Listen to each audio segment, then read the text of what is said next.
le roulement. Troisième vidéo. Si vous êtes arrivé jusqu'ici, je suis fier de vous, franchement bravo. Je commence à vous dire beaucoup de choses déjà et ça peut être un petit peu compliqué, mais on continue ensemble. Ta quête avec le langage Xi'an est sur le point de commencer. Un tout nouveau monde de rêve, d'aventure et le Xi'an t'attend. Dingue! Je vais commencer par quelque chose qui fâche. Vous allez dire, ouais, Nico, t'avais dit ce serait en français, moi l'anglais je me galère, what the fuck? L'anglais est le langage principalement utilisé par les humains en 1954. Ça passe mieux si je le justifie par le lore? On va dire que oui. C'est important parce que les mots prononcés par la suite seront à l'anglaise. Par exemple, la combinaison de syllabes TH plus L, que vous verrez très souvent avec le Xi'an d'ailleurs, comme le mot thlea, qui veut dire correct, se prononce THL thl, avec un TH qui a la langue entre les dents, comme the pour le, ou theater pour cinéma-théâtre. Et pas t comme en français. T, on aurait comme, en français on aurait les tanol, athlétique, et en anglais du coup c'est athletic ou ethanol. T, donc on prononce à l'anglaise pour la suite. Voici une liste de voyelles et diphtongues. Au cas où, une diphtongue c'est un type de voyelle dont le point d'articulation et le timbre varient lors de son émission entre une position de départ et une position d'arrivée. Par exemple le E de sœur, cœur, on dit pas une sœur ou un cœur, il y a aussi pays ou voyager. Voici des lettres et combinaisons de lettres qui ne sont qu'un seul son. Je vais toutes les lire afin que vous appreniez la façon dont ils sont prononcés en Xi'an.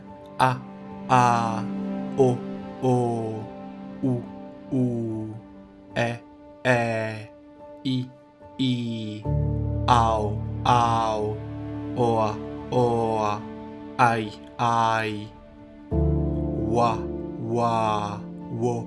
Wo, We, Oui, Wow, Woa, Wai, Ya, Yo, You, Ye, Yi, Yao, Yoa, Yai, Pa, Ka, Ta, Sa, Ha, Ma, Na, Nya, Tha, La, Ra, Sla, Sha, Sia, Cha, Kla, Kra, Ya. Je pense que les sons les plus difficiles à prononcer sont les suivants, à commencer par un Wa qui se prononce avec un W.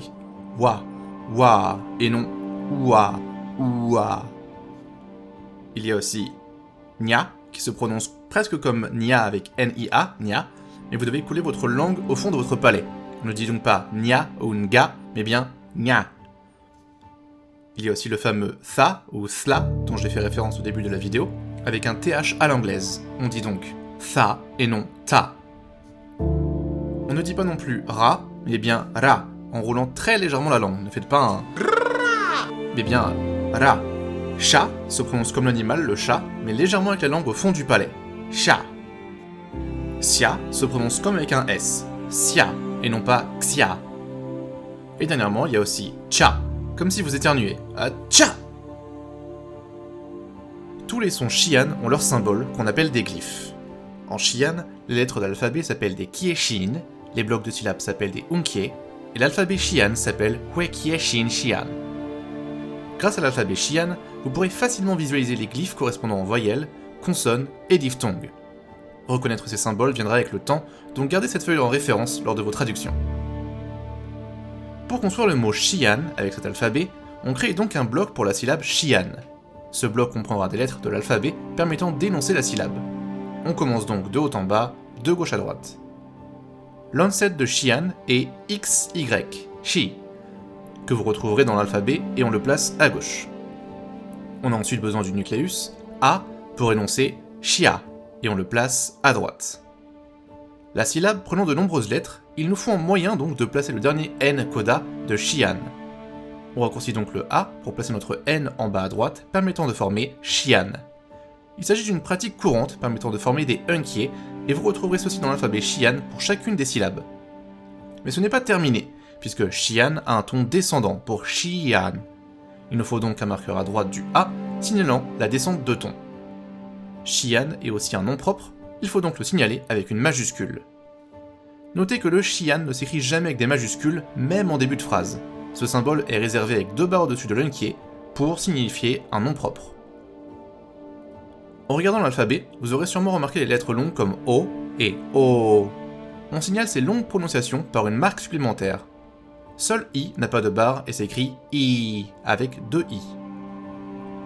Dernièrement, pour revenir sur les marques tonales, prenons la base Loa en ton neutre.